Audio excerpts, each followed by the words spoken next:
नमस्कार दर्शक बंधु, आपण रामायण कथा जानिछंती जेउथरे प्रभु श्रीराम माता सीता जीवन विषय बहु विस्तार भाव वर्णित अछि। किंतु रामायण रे एपरि किछि रहस्य रहिछि जहाँ आपण किछि शुणी नथिबे। दर्शक बंधु समस्ते जानिछंती रावण माता सीता को हरण करी अशोक वन रे रखिथिले। किंतु दर्शक बंधु जेउ समय रे माता सीता अशोक वन रे रहिथिले तेबे सर्प रूप रे माता सीता को भेटिबाकू किए आसिथिले। एहा सह तांकु काहेकि माता सीता को भेटिबा पाई सर्प रूप धारण करबाकू पड़िथिला। दर्शक बंधु एही प्रसंग सेही समयर जेबे माता सीता को बंदी करी अशोक वन रे रखिथिला। फलरे सेठाकू कौनसी असुर आसी पारुथिला ना देवता। सेही समय रे माता सीता अशोक बाटिकारे व्याकुल अवस्था थिला, कारण माता सीता लंकार अन्न जल ग्रहण करने मना कर देइथिले। माता सीता को भोक उपास रहिबार बहु समय बीती जाइथिला, किंतु एहा परे मध्य माता सीता लंकार अन्न जल ग्रहण करि नथिले। फलरे एही कथा को नहीं सबु देवी देवता चिंतित थिले। एही समय मध्यरे माता सीता को भेटिबा पाई एक सर्प आसीथाए। एही सर्प माता सीता को एपरि एक जिनिस देइथाए जहारी कारणरू माता सीता 1 वर्ष रहिथिले मध्य तांको भोक लागी नथिला ना शोष। शेषरे एही सर्प किए थिला ओ से केउ जिनिसटी माता सीता को दान करिथिला जहा को खाइबा परे माता सीता को भोक किंबा शोष होई नथिला। तेबे आसंतु एक कथा को जानिबा। दर्शक बंधु माता सीता अन्न जल ग्रहण करू नथिले। एहा देखि ब्रह्मा बहुत चिंतित होई गले। ब्रह्मा को एपरि व्यस्त हेबार कारण एहा थिला कि जदि माता सीता एपरि लंबा समय पर्यंत अन्न जल ग्रहण करिबे नाही तेबे से निज देह को त्याग करिदेबे। फलरे एही कथा जेबे राम जानिबे तेबे क्रोधरे आसी सृष्टिर नाश करिदेबे। एसबु कथारे व्यस्त होई ब्रह्मा एक योजना भाविले, जहारी अंतर्गत ब्रह्मा एक खीरी प्रस्तुत करिले जहा को खाइबा परे केबे भी 10,000 वर्ष पर्यंत भोक किंबा शोष लागिब नाही। एही खीरी निर्माण ब्रह्मदेव करिले। किंतु प्रश्न एहा उठी थाए कि एही खीरी को माता सीता पाखकू ब्रह्मदेव किपरि पठाइबे, कारण लंकारे जदि कौनसी देवता प्रवेश करे तेबे रावण ओ तार राक्षस सैन्य तांकू देखि नेबे ओ तांकू बंदी करिबे। ता सहित माता सीता पाखकू एही खीरी केबे भी पहुँची पारिब नाही।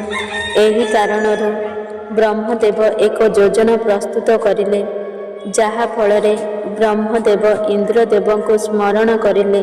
इंद्रदेव निज हाथी उपरे सवारी करी ब्रह्मदेव पाखकू गले। फलरे ब्रह्मदेव कहिले, हे इंद्रदेव एहा खीरी अटे एवं एही खीरी को आपण माता सीता को खाइबाकू देबाकू पड़िबो, कारण एही खीरी को खाइबा परे माता सीता को 10,000 वर्ष पर्यंत भोक लागिब नाही कि शोष लागिब नाही, जहारी कारणरू माता सीता अशोक वनरे निजर जीवन बहुत आराम रे अतिबाहित करि पारिबे।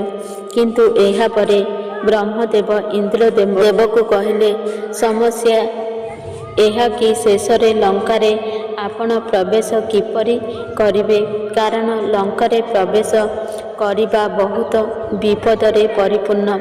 जेबे रावण को एहा जना पड़िबो कि तांको राज्य को इंद्रदेव आसीचंती तेबे आपण को मध्य बंदी करिदेबे।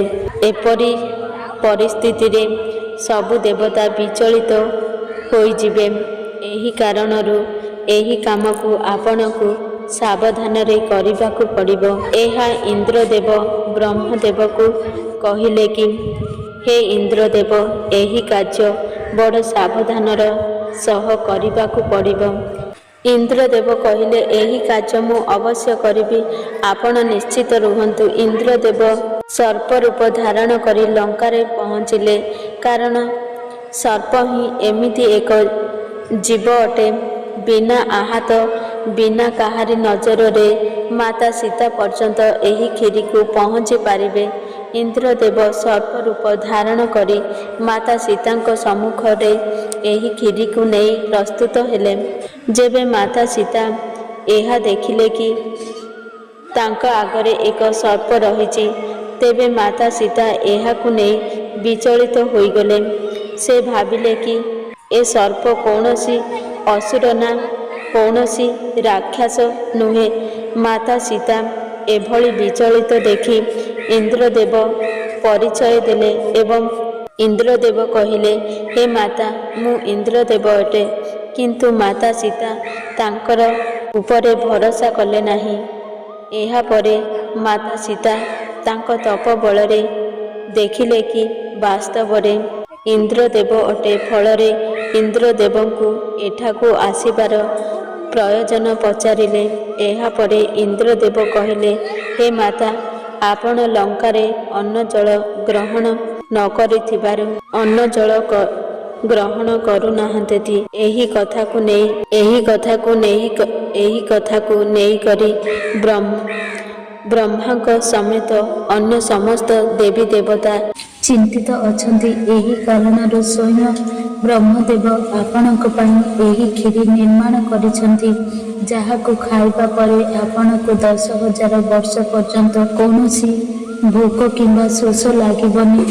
ଏହି ହେତୁ ହେ ମାତା, କୃପା କରି ଆପଣ ଏହି ପ୍ରସାଦକୁ ଗ୍ରହଣ କରନ୍ତୁ ଏବଂ ଏହା ଖାଇବା ମାତ୍ରକେ ଆପଣଙ୍କୁ ଲଙ୍କାରେ କୌଣସି ଅନ୍ନ ଜଳ ଗ୍ରହଣ କରିବାକୁ ପଡ଼ିବ ନାହିଁ।